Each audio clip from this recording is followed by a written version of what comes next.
Hey friends, subsidies refer to assistance by the government, usually in the form of a financial incentive. So for example, in Singapore, mid-career professionals may receive the SkillsFuture mid-career subsidy to help them to upskill and reskill to adapt to changing job requirements. So from this example, we see how subsidies from the government provide financial support for mid-career workers to continue their education and upskilling. Governments give subsidies for a variety of reasons to help low-income families, grow particular industries, or even encourage exports of specific goods or services. We learn 6 key reasons for subsidies in the IB Economics syllabus. Firstly, to help producers increase revenues. Secondly, to help low-income earners enjoy more affordable prices. Third, to encourage production and consumption of goods that are desirable to consumers, like education or healthcare. Fourth, to support the growth of certain industries, which could help boost the economy. Fifth, to encourage exports of particular goods. And lastly, to improve resource allocation by correcting positive externalities. Here is a subsidy diagram for phones in particular. So initially, before the subsidy were granted, the market is producing a PE and QE as per usual.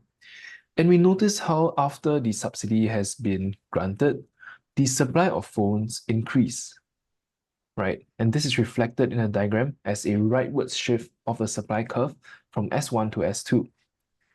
So in other words, now phone producers are producing more phones as a result of the subsidies. But why exactly does this happen? Well, subsidies decrease the cost of production, so now producers are more willing and able to produce a higher quantity of phones. And this is reflected as the rightward shift of the supply curve from S1 to S2. So how exactly does this affect price and quantities? Well, let's talk about quantities first. Now, producers are more willing and able to produce more phones, and this is reflected as the new equilibrium QSB over here, which is higher than the original equilibrium. Now let's look at it in terms of prices. Because of the new levels of subsidies, producers now receive a higher price per phone as compared to previously. And this is reflected in the diagram as price level PP instead of price level P star, as we see over here.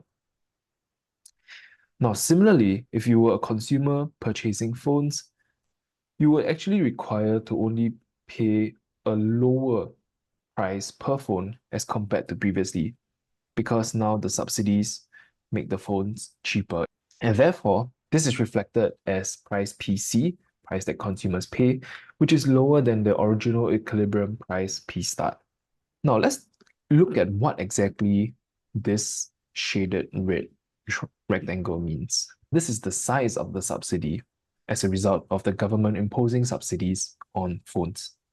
And we also notice that there is actually an overproduction of phones, right, as a result of the subsidy. But we will come to this later.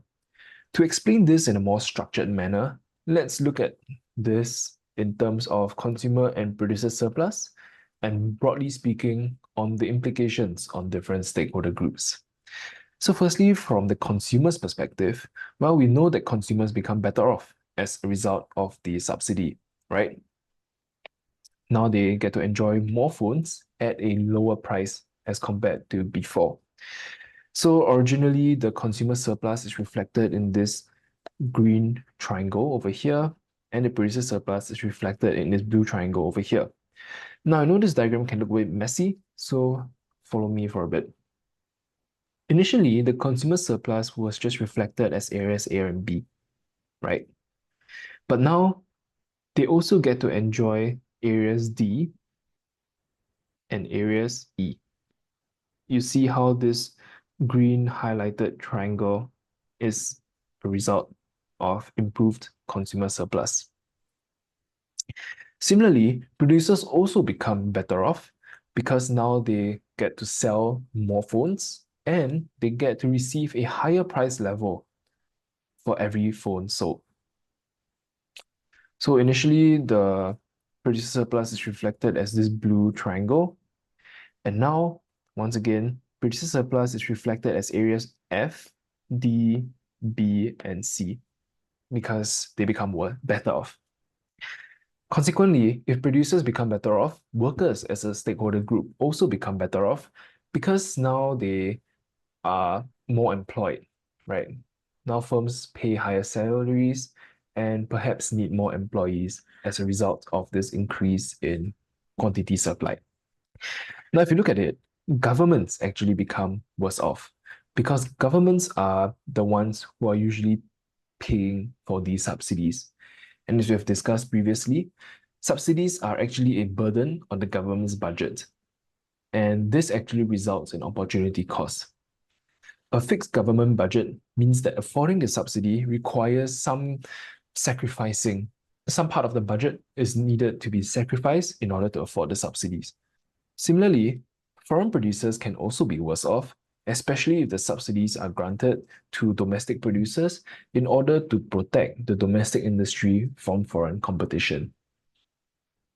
And as we have discussed, lastly, subsidies can also make society as a whole worse off, assuming that the market is producing an equilibrium. So the welfare loss to society is reflected in area G over here. When you impose or when you grant a subsidy to a market that is already producing an equilibrium, this results in an over-allocation of resources to producing phones. And this also results in an opportunity cost in terms of how the government allocates its fixed budget across the economy. But once again, as with taxes, society could potentially be better if the subsidy is used to close an externality gap, which we will cover in the next chapter.